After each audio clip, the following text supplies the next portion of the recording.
O texto, que se tornou o relatório final da CPMI, diz que o 8 de janeiro foi uma tentativa de golpe planejada e pede o indiciamento de 61 pessoas, civis e militares, que teriam cometido 26 tipos de crimes.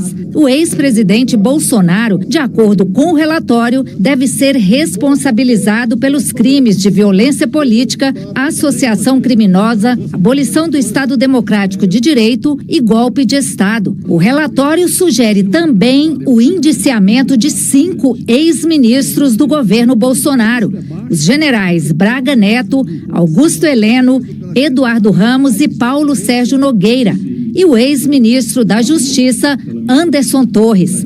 A lista inclui ainda o ex-comandante da Marinha, almirante Almir Garnier, o ex-ajudante de ordens da presidência, tenente-coronel Mauro Cid, e o ex-diretor da Polícia Rodoviária Federal, Silvinei Vasques, citado no relatório por 8 crimes, entre eles o de dificultar o voto de eleitores no segundo turno das eleições. O relatório pede ainda o indiciamento da deputada federal Carla Zambelli. Bom dia, senhoras e senhores. Hoje é 9 de janeiro de 2024, são 10 horas da manhã. E se você acha que estão demorando as providências legais contra Bolsonaro e os outros 60 denunciados pela CPMI do golpe, sobretudo os generais golpistas que circundavam Bolsonaro, tudo isso se deve a Augusto Aras, o Procurador-Geral da República, que durante o ano de 2023 e os anos anteriores ao longo do mandato de Jair Bolsonaro engavetou de forma criminosa todos os atos criminosos do ex-presidente e dos seus asseclas. Augusto Aras, inclusive, vem sendo denunciado reiteradamente por prevaricação. Aqui você vê uma reportagem do Correio Brasiliense em que o senador Randolph Rodrigues pede que o Supremo investigue Aras por prevaricação. Aqui você tem a Associação Juízes e Juízas para a Democracia, que pede uma notícia-crime no STF contra Augusto Aras e Lindor Araújo, a número 2 da PGR, que inclusive se encontrou secretamente com Bolsonaro antes de engavetar uma denúncia contra ele.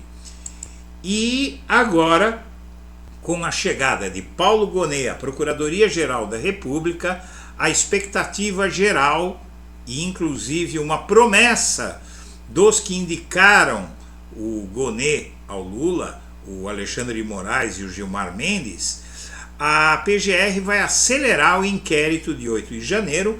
Ele assumiu em meados de dezembro, Paulo Gonet. Naquele momento, ele já começou a fazer hora extra lá na PGR, junto com a sua equipe, para acelerar o inquérito de 8 de janeiro.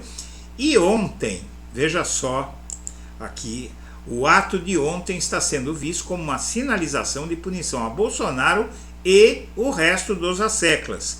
E a imagem escolhida para isso é de ninguém mais, ninguém menos do que dele, do Paulo Gonet, que disse que a insurgência contra a democracia tem que ser tratada como crime. Ele já mandou recados. E agora, se você achava que estava demorando, agora você pode se tranquilizar, porque a coisa vai começar a andar. E com isso, o fato é que os militares que foram indiciados junto com Bolsonaro, e que você viu na locução da Elisiane Gama agora há pouco, todos eles vão ser processados, denunciados ao Supremo Tribunal Federal junto com Bolsonaro e vão responder pelos seus crimes. Vale a pena ver quem são eles. Então vamos lá. General Carlos Feitosa Rodrigues, então secretário de Coordenação e Segurança Presidencial.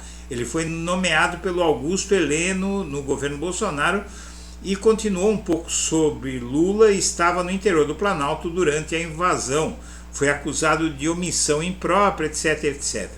General Carlos José Russo Assunção Penteado, então secretário executivo do GSI, como Rodrigues foi nomeado por Heleno e seguiu no cargo. Todos os que fizeram as piores coisas ali, quase todos, foram nomeados pelo Heleno, os generais mais bagrinhos, né? Os tubarões foram nomeados diretamente por Bolsonaro. General Ridalto Lúcio Fernandes, que apareceu na mídia um tempo atrás porque ele participou de um grupo chamado Kid Preto, que estava dando orientação militar aos golpistas. Alvo da operação Lesa Pátria, o militar da reserva filmou a ele mesmo na esplanada participando do ato. As imagens mostram-no claramente em frente à rampa do Congresso. Foi pedido o seu indiciamento por vários crimes naquele dia. Ele chegou a ter um cargo no Ministério da Saúde na gestão do Pazuello. O general Augusto Heleno, né, ex-GSI, que dispensa apresentações, como ministro teve acesso em reuniões particulares fora da agenda oficial do presidente a minutas do golpe e tudo mais que a gente sabe que o Heleno fez. Prometeu aos golpistas que haveria golpe, não é? Passando de carro ali. E o Walter Braga Neto a mesma coisa, ex-ministro da Defesa de Bolsonaro, fez parte do que foi denominado como QG do golpe, onde foram discutidas ideias de implementação de planos antidemocráticos.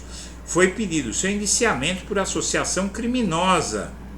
General Luiz Eduardo Ramos, ex-Casa Civil e ex-Secretaria-Geral de Bolsonaro, foi um dos porta-vozes e articuladores da cúpula bolsonarista que estimulou e propagou alegações golpistas.